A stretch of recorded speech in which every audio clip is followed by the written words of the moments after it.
Hello, Inbal. Hi, Natalie. How are you?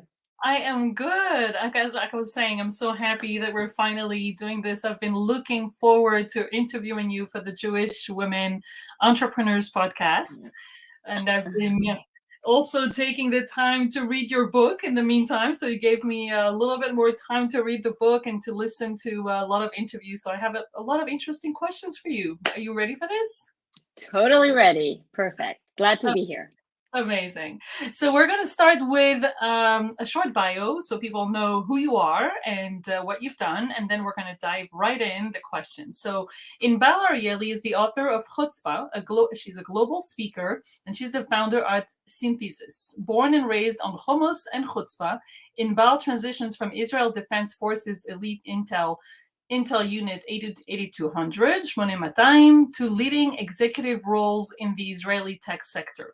Currently, she's the founder of Synthesis, a global leadership assessment company, and her recent business book, Hutzpah, Why Israel is a Hub of Innovation and Entrepreneurship, was published in the US by Harper Business and translated to various languages, including Chinese, Japanese, Korean, and Hebrew.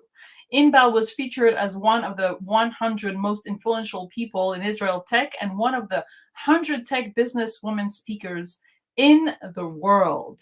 Wow. Very, very impressive. Wow. Thank you so much for being with us, Inbal.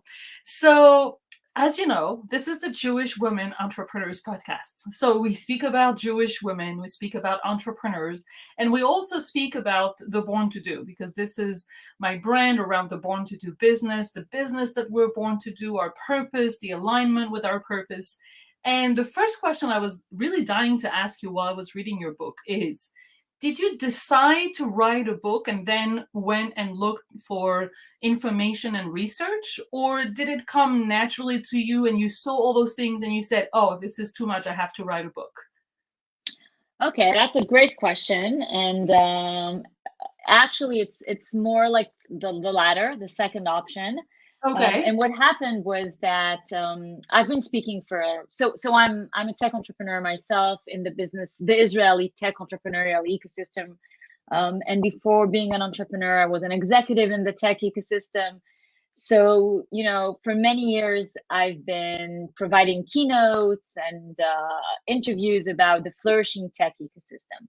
Right. Being a woman, being a former IDF officer, speaking English relatively well, opened some doors on stages.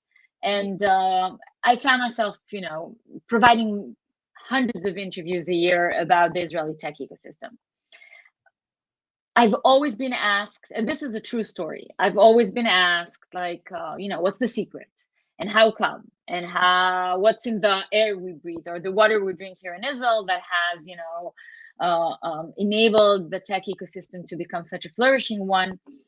And the typical explanation that is given is very much connected to the military.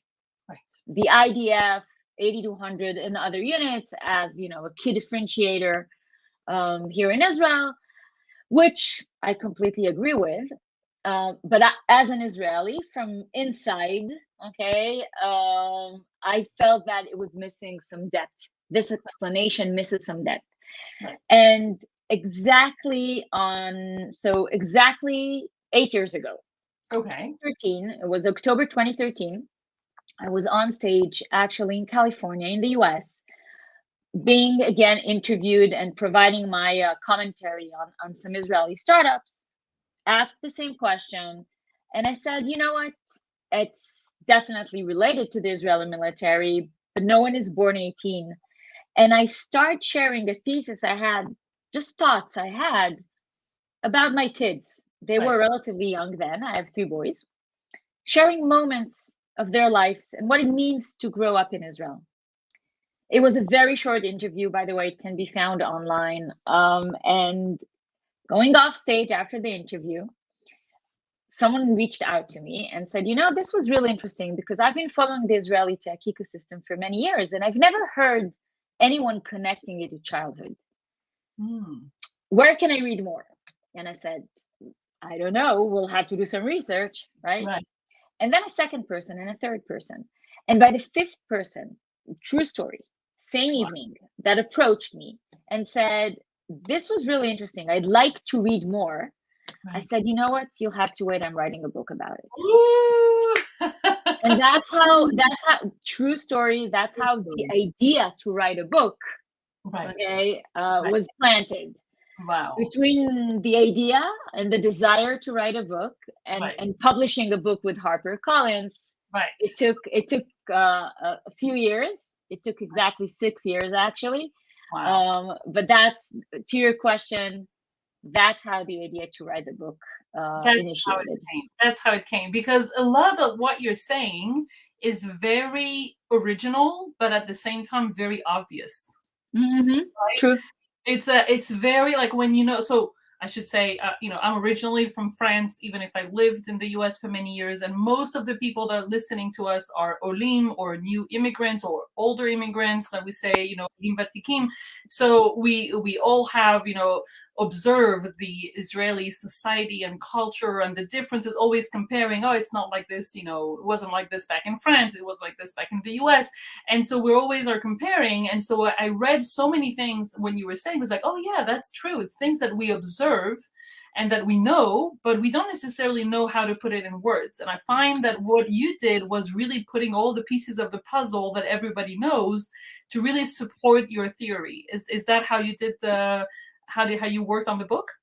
So the way I worked on the book, and actually I had the same, writing or coming up with the idea again, the thesis for the book was kind of similar in the sense that once I decided to write a book on the topic, the table of contents was clear to me immediately, because I could, in my head, as someone, by the way, who was born and raised in Israel, but also traveled as a child and as a young adult, mostly to Europe, I immediately saw the narrative.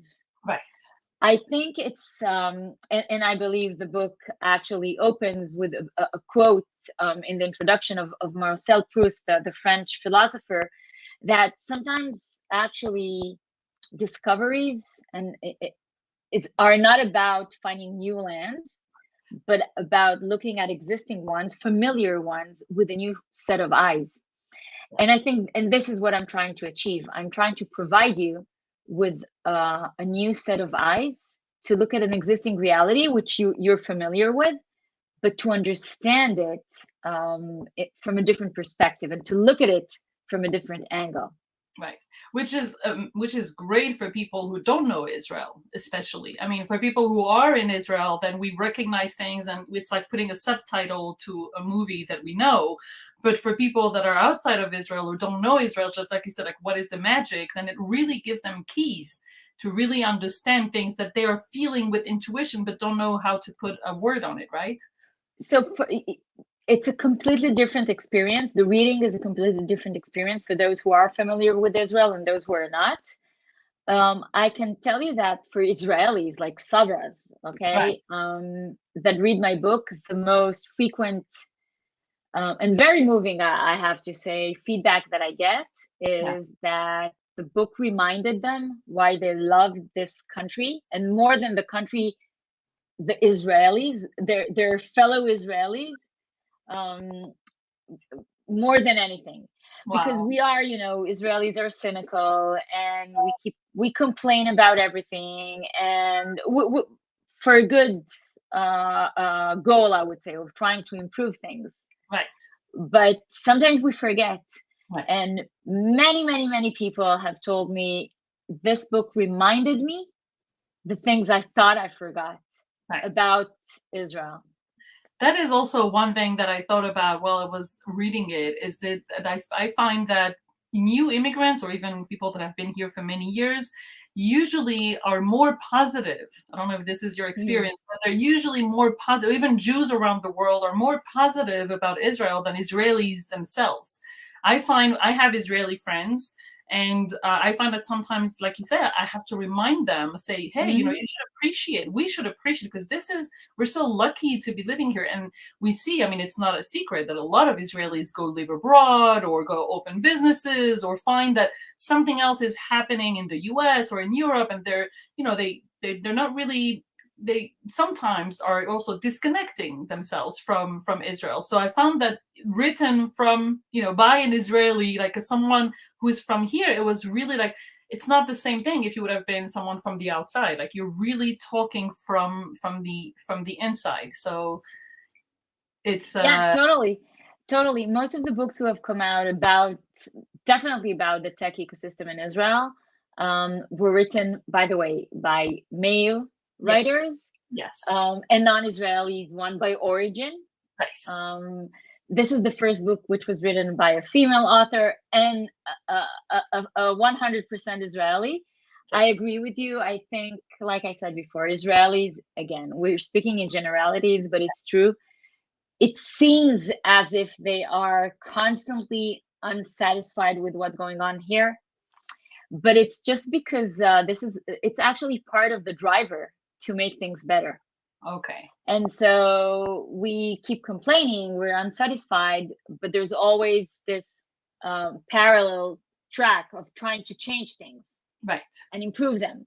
right, And also Israelis and of course there are Israelis that leave the country and choose to live elsewhere, which is totally, fine. But you will see that most of them are still somehow related to Israel, if it's by sending their kids to Israeli schools or living in a neighborhood where there are a lot of Israelis, or right. just going to the Tzofim and other youth movements. They keep that connectivity in their communities, in their networks, of somehow being reconnected to Israel, but from distance. That's true. That's definitely true. And so you said it's the first book ever written by a woman. And so I have two In tech. questions in tech, of course. Yeah, about it, of course. But I have two aspects that I was really looking through in the book, and that I don't know, maybe I missed something, or maybe I, didn't see this perspective. But there were two aspects. It's the connection between the Jewish people and the Israeli culture.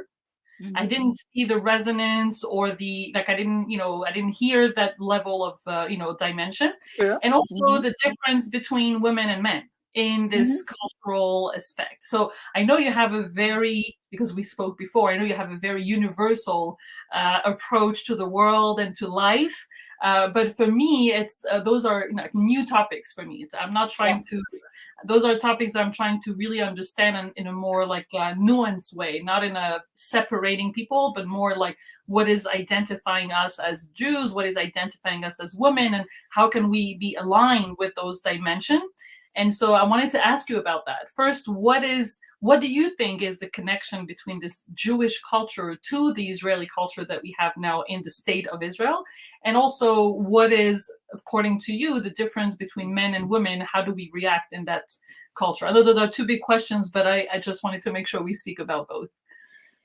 Sure. So there's definitely a connection, between our Jewish roots and our Jewish identity, and the state of Israel, and what it means to live in Israel and grow in Israel and work in Israel, and raise a family in Israel.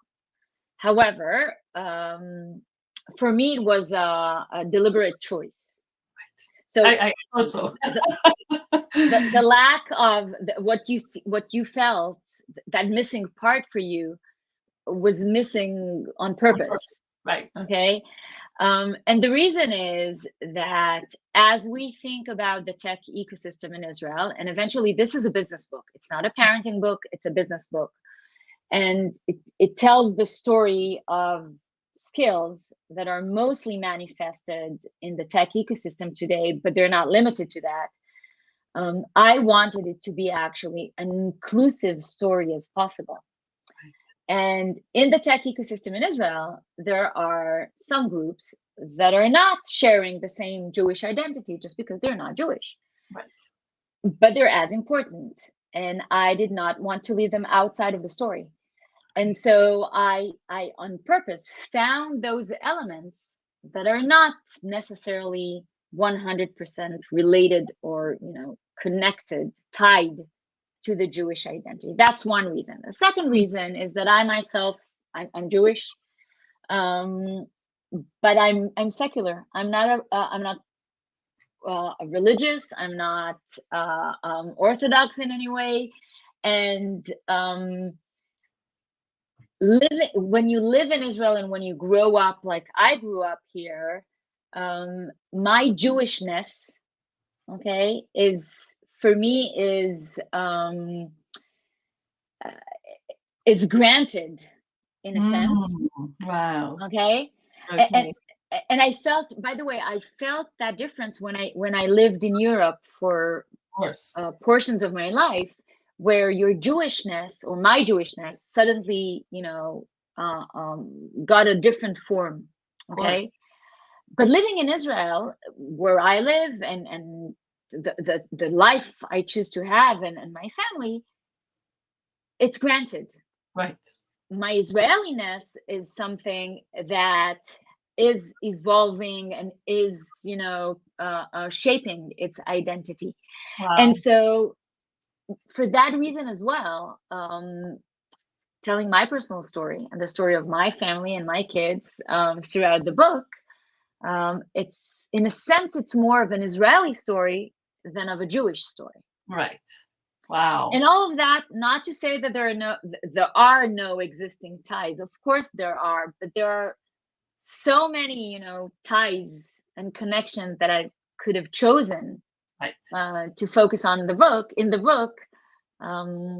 So that's for the first question. Right. So just to react to that one, because I think it's very moving what you're saying, basically, because you're saying that being Jewish is like an obvious, this is who you are. This is so much part of who you are. But being Israeli is something that we still have to work on in terms of definition or cultural. It is a young country. I mean, the Jewish people is old. That's the least we can say. Right. And being Israeli, it does require some definition and some work. So I find that what you're saying really, really, really touching. But there was one thing that you said that I really felt like, wow, this is so connected to the Jewish. I mean, there was more than one, but one that I find worth mentioning is the one when you said that Israelis need to be part of something bigger than themselves. Right. And this for me is so connected to being part of the Jewish people, of being part of a history of thousands of years, and of, and so it is also, probably in everything that you said, also connected in your, like in their in our, I should say, DNA, right? Not even not even something that is brought from outside or from an external source, right? Totally. I think it's very present in our lives, but we don't even have to speak it up. Just speak it out. See what I mean?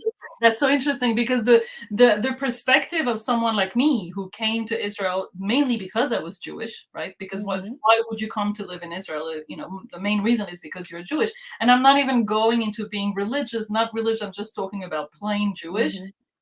And so it was something, and I see around in all the people that immigrate to Israel, it's a flag that they have to really like come and hear. I'm Jewish. I'm coming to the Jewish country. And you're right. When we come here, we almost everyone is Jewish.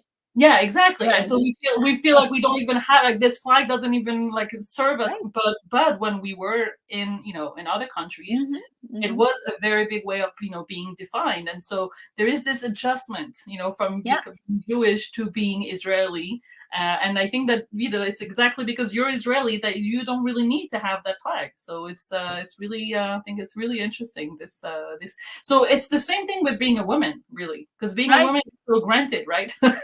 Yes, that's who I am. Yeah. Since the moment I was born. Right, that's true.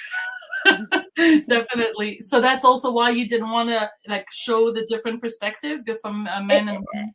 It's not that I didn't want to show different perspectives. I think that by the choices I made in the book, one could say this. I mean, the choice of connecting how kids grow, right? Could be I don't know, analyzed as a more female mothery perspective. Right. Okay. Just having that perspective, that nuance to look at. Okay. Although again, I know some great fathers and parents that are men and have the same perspective.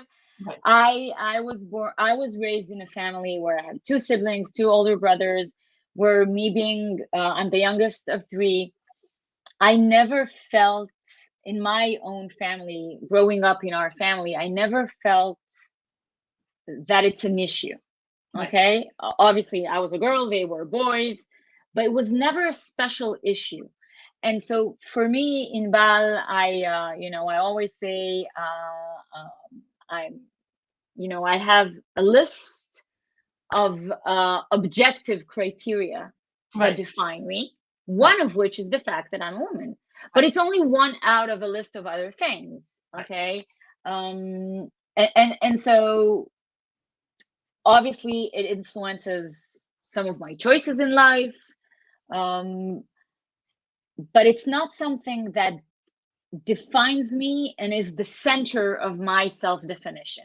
It's just one additional element in a combination of things. Um, That's really yeah. interesting.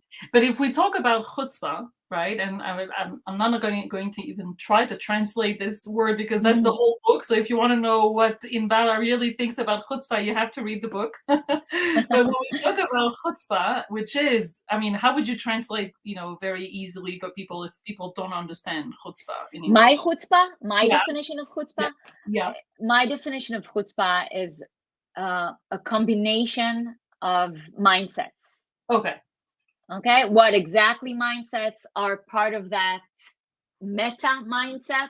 okay, okay. That's to be That's to be found read in the book. in the book, right? But it's a collection. It's a collection of mindsets. It's a collection of mindsets. But I mean, to me, the word in English that comes to me is daring. But I know it's not an Hmm. exact Well, right. But it's it's part of it. it's It's part part of of it. it, definitely. It's Yeah. part of it. And so if we we say that chutzpah is daring and doing things that maybe other people are either afraid or don't want to do, and this is like this outgoing, being more like taking initiative and not being afraid of being seen or saying things. And so I would say in my language, but that's why I'm interested to have this discussion with you, that chutzpah by definition is more of a masculine, and not men, not male, right? But more of it, because Hmm. some women can have masculine, dimension, and some men can have feminine dimension. But as a masculine dimension, I would say that chutzpah is more of a masculine trait because it is this outgoing, this saying things out loud, daring, taking risks, those all those mindset that you described so well in the book. And would you say that there is a different way of having chutzpah from a masculine perspective or from a feminine? And again, I'm not taking men and women, right? Because I'm not separating. I have very strong masculine traits. So I'm a woman, but I could be very assertive and very like I know what I want. So that's what I mean by masculine traits. So would you say there is a difference between the feminine chutzpah and the masculine chutzpah? I I No. really don't look at it this way. Okay. Okay. Okay. So if I said that chutzpah for me is a collection of mindsets, Yep. some of these mindsets are related to communication and Right. emotional intelligence. Now you could say these are feminine, okay, Right. traits, Right. but they're as important as daring, in my Right. view, because they Right. each contribute to the Right. chutzpah mindset. Right. I honestly, I've never stepped through that path of thinking what is a masculine trait, what is a feminine trait, how do they come together. And I have to say, in the book, there are interviews with some female tech entrepreneurs, some male tech entrepreneurs, some young ones, some more experienced ones, ultra Orthodox Arabs, Muslim Arabs. I mean, secular Televisions.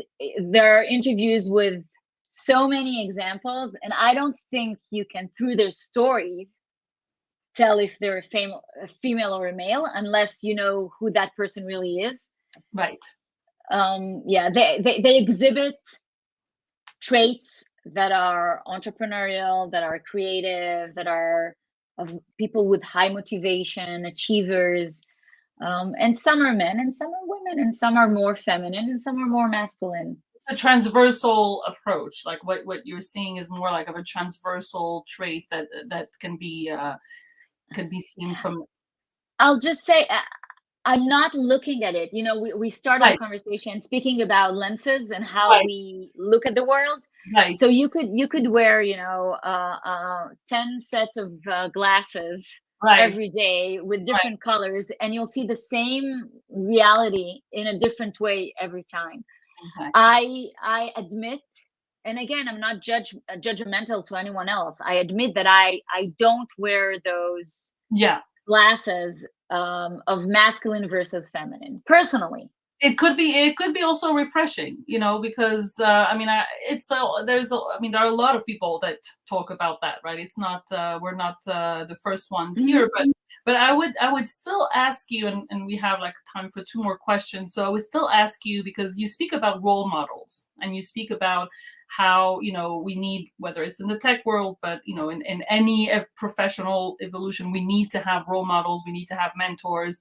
And I know from having interviewed a lot of women that are successful, that are leaders in their field, and that a lot of women say the same thing. They say, like, it is time for women to have more role Mhm. models, and for also women to be more out there and more visible, because we are, even if we want to stay transversal and universal, there are still numbers where we have less women Definitely. CEOs than men, and there are still gaps that, and not without branding, like saying, yeah, we need to fight, and this is a Mhm. bad Mhm. situation, but this is a natural evolution that we are So into. And having, like, even showing good example, or at least potential possibilities to women. So I have two questions for, like, why do you think that even in Israel, where we are the Chutzpah nation, and we are the startup nation, and the numbers are still low, like we don't have enough women that are CEO, even though you went to 8200, 8200, and there are things that are better now that it used to be. Mhm. One is, how do you explain that it's still at this level? And two is, what do you think needs to be done so that we have more women, whether it's in the army or leadership position or tech world or startup world? What do you think can be done for that? So I completely agree with your analysis here, and the numbers, they're the reality. Yeah. But you said it's evolving, okay, Yes. and that's exactly what's happening. Yes. What we see is a Yeah. gradual change, but there is change, Right. okay, and the numbers are not 50-50 yet. Um, but they're much better than they were a decade ago. They're much better than they were 20 years ago when I started my career 20 some years ago. And I'm sure that 10 years from now, they'll be even better. Right. So it's not a change that we can see, in 2 years. It Right. takes time, but I am very optimistic. Okay. Okay. So that's one thing. The second thing, speaking about role models, I completely agree with you. The reason is that human beings um, have an easier way to identify themselves with someone who is similar to them. Right. Similar could be in age, similar could be, by gender, similar could be by different types of backgrounds, whatever the case is. But the more you're similar to me, Right. the easier it is for me subconsciously to identify myself with you. Right. So naturally, for young women, it's easier to identify themselves with other women. Right. I completely agree with that. And I think that's a critical role that and I can testify for myself. I'm a board member at several programs, Mm-hmm. mentorship programs and other programs in general, but also some which are dedicated for women, where the main emphasis of my work is to bring these role models to the front. Wow. Okay. So they could each tell their story Right. and share it, and for others then to be capable of identifying with them. And I'm sharing also, and you could share that later with the listeners, Yes. a beautiful project that I did called the Founder Studio, Okay. where I created a mosaic of of many role models from the tech ecosystem, a very diversified one. Okay. But then the following year, I created one which is specifically dedicated for women. And you'll Okay. see there are so many women there. in Oh, the wow. tech ecosystem. And within women, it's very diversified because it's not enough. Again, Wow. okay, a Druze woman, Yeah, young woman would want to identify or would with feel more another Druze comfortable. woman, for sure. Exactly, exactly, exactly. And an Yeah, ultra-Orthodox entrepreneur or coder or researcher would naturally connect more with one similar to her background. And definitely. so it's a beautiful mosaic, and you can find a lot of information about all the different role models. It's online, it's We'll make accessible, sure and to share the link. That would be great. So for our last question, what would be, because of course we have many women that are listening to us, women that are entrepreneurs, women that are not necessarily in the tech world nor in the entrepreneurial world, what would be the one advice or tip or something to say, because you said you started 20 years ago and of course it wasn't what it is today, and so you probably also had to face, but not necessarily as a woman, just as a someone starting their professional career. So what would be an advice that you would say in order to fit into this Israeli ecosystem? Like, what would be the advice that you would say to an entrepreneur to be able to fit into that ecosystem? I would add maybe that dimension of people that come from outside, people that are living in Israel but are not born Israelis, not sabras. What would be that advice that you can give to us, entrepreneurs? I would say, like you said, to dare, okay, Yeah. to try. I mean, Yep. the worst that can happen is that you won't succeed at a small thing. Yeah. We tend to put too much weight on decisions we make and Okay. think of them as too big of decisions. Okay. Making Aliyah, moving to Israel, is a big decision, Yes, it okay? is. Yep. But it's not irreversible, by the way. It's also one which could be reversible. Right. But definitely, it's a much bigger decision than deciding to start a startup or to initiate a project or to try and schedule a meeting with someone that you're interested in meeting. Okay. Right. Right. So first, it would be to just dare and try. Right. Worst case, you won't succeed, but at least there are some chances you will. Yeah. The second thing for people who are not from the Israeli milieu by origin, this is a very network-centric society here in Israel because Mhm. of its size, because of the trust we have in each other, the embedded trust that we put in each other. And so I think a critical element is to find the different ways to network Wow. in events, in forums, just find the ways to network and invest time. Yeah. It's time consuming It more than is. anything. It Okay. is. It's not money consuming, it's just time consuming. And so in that investment, I think is worthwhile. And in the Israeli network, it's critical. It's just critical. So that's the second thing I would say, which is very important. Yes, and listen, we say that for any entrepreneur anyway, but I think you're right to really pinpoint that in this context of living in Israel, because it is double or triple true in Israel. That is so true. Wow, thank you so much, Inbal. It was amazing to be able to have the privilege and the chance to be able to ask those questions, because, like I said, I was like taking notes, and I was really looking forward to being able to speak to you. Thank you so much for sharing your wisdom, your experience, and your perspective of life and of Israel. And I will put the link to the book and the link to the mosaic in the comments so that everyone can know where to purchase the book. And I strongly recommend it. I really, in the beginning, I was reading it online, and then I said, no, this is a book I want to have on my bookshelf. This is not something that I just want to read. I really want to have it like physically in my hand. So thank you so much for your contribution. And thank you so Thank you much. very much, Natalie. Thank you for inviting me. And I hope you all enjoy the reading of the book. Yes. And look at Israel and at Israelis in a different way. Yes, that's really a great way to look at it. Thank you so much, Inbal. Thank you. Thank you very much. Bye-bye. Bye.